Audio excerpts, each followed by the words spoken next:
പാന്റിന്റെ പോക്കറ്റിൽ വെച്ച mobile phone പൊട്ടിത്തെറിച്ച് യുവാവിന് പൊള്ളലേറ്റു. കോഴിക്കോട്ടെ റെയിൽവേ ജീവനക്കാരൻ ഫാരിസിനാണ് പൊള്ളലേറ്റത്. മുഹമ്മദ് ഷഹീദ് നൽകും വിവരങ്ങൾ. ഷഹീദ്, എന്താണ് സംഭവിച്ചത്? മൊബൈൽ ഫോൺ പൊട്ടിത്തെറിച്ചുണ്ടാകുന്ന അപകടങ്ങൾ തുടർക്കഥയാവുകയാണ്. ഇന്ന് Kozhikode railway running room staff Faris സമാനമായ രീതിയിൽ അപകടം ഉണ്ടായി. എന്താണ് സംഭവിച്ചത്? രാവിലെ കാലത്ത് വന്നപ്പോൾ ഒരു 7 മണിക്ക് കിച്ചണിൽ പോയതാണ്. അപ്പോൾ വാഷ്റൂമിൻ്റെ അടുത്ത് പോയപ്പോൾ പെട്ടെന്ന് ഹീറ്റായി, പെട്ടെന്നൊരു സ്പാർക്ക് ഉണ്ടായി, ഫുള്ള് തീയാകാണ്. അപ്പം തന്നെ പാൻറ്റ് ഞാൻ റിമൂവ് ചെയ്തപ്പോൾ തന്നെ നല്ല പെയിൻ ഉണ്ടായിരുന്നു. അപ്പോൾ ആൾക്കാരൊക്കെ കൂടി ആ തീ അണച്ച് പിന്നെ എല്ലാവരും ഒന്ന് ഇതാക്കി തന്നു. പൊള്ളലേറ്റിട്ടുണ്ട്. ഹോസ്പിറ്റലിലൊക്കെ പോയി ഇതൊക്കെ റെഡിയാക്കി. മൊബൈലിൽ ഏതെങ്കിലും തരത്തിൽ പിന്നെ കേടായതോ ബാറ്ററി എന്തെങ്കിലും പ്രശ്നമുള്ളതായിരുന്നു? ഇല്ല, ഇതുവരെ അങ്ങനെ കംപ്ലൈൻ്റ് ഒന്നും വന്നിട്ടില്ല. കുഴപ്പമില്ലാത്തത്. എത്ര കാലമായി വാങ്ങിയിട്ട്? ഏതാണ് കമ്പനി? ഏതാണ്? റിയൽമി 8 വാങ്ങിയിട്ട് 2 കൊല്ലമായിട്ടുണ്ടോ.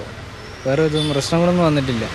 കാരണം വീട്ടിൽ നിന്ന് ചാർജ് ചെയ്തിട്ട് അതേമാതിരി കൊണ്ടുവന്നതാണ്. അപ്പോൾ അവിടെ എത്തി ഓട്ടോമാറ്റിക്കായിട്ട് ഇത് 2 സെക്കൻഡിനുള്ളിൽ ബ്ലാസ്റ്റ് ചെയ്തതാണ്.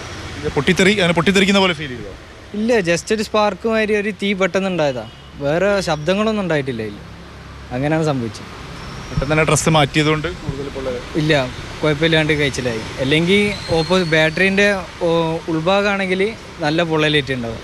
ഞാൻ ഓപ്പോസിറ്റ് സൈഡ് വെച്ചതിനെ കൊണ്ട് ആ ജീൻസിൻ്റെ ഭാഗം മാത്രമേ കരിഞ്ഞു പോയി. ബാറ്ററി നിൽക്കുന്ന ഭാഗം ശരീരത്തിനോട് ചേർന്ന ഏതെങ്കിലും കൂടുതൽ അപകടം ഉണ്ടാവും? അതെ, നല്ല അപകടം കിട്ടിയിരുന്നു. എവിടെയൊക്കെയാണ് പൊള്ളലേറ്റ്? തൊടേൻ്റെ ഭാഗത്ത്, കാലിൻ്റെ താഴോട്ട് ജീൻസ് അയച്ചപ്പോൾ ഉള്ള ഒരു പൊള്ളലേറ്റ്. വേറെ കുഴപ്പമൊന്നും. ഈ രീതിയിലാണ് അപ്പോൾ മൊബൈൽ പൊട്ടിത്തെറിച്ചൊരു ബാലിക മരിച്ചത് അല്പ ദിവസങ്ങൾക്ക് മുമ്പാണ്. സമാനമായ രീതിയിൽ തുടർ സംഭവങ്ങൾ ഉണ്ടാകുന്നു.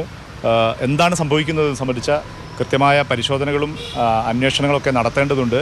കാരണം നമ്മളെല്ലാം ദൈനംദിനം ഉപയോഗത്തിൻ്റെ ഭാഗമായുള്ളതാണ്. നമ്മളെല്ലാം കീശയിൽ ശരീരത്തിനോട് ചേർന്ന് ഉപയോഗിക്കുന്ന വസ്തുവാണ് മൊബൈൽ ഫോൺ. ഈ മൊബൈലാണ് പൊട്ടിത്തെറിച്ച് അപകടമുണ്ടാകുന്നത്. അങ്ങനെ ഒരു അപകടമാണ് മുഹമ്മദ് ഫാരിസിന് കോഴിക്കോട് വെച്ച് സംഭവിച്ചിരിക്കുന്നത്.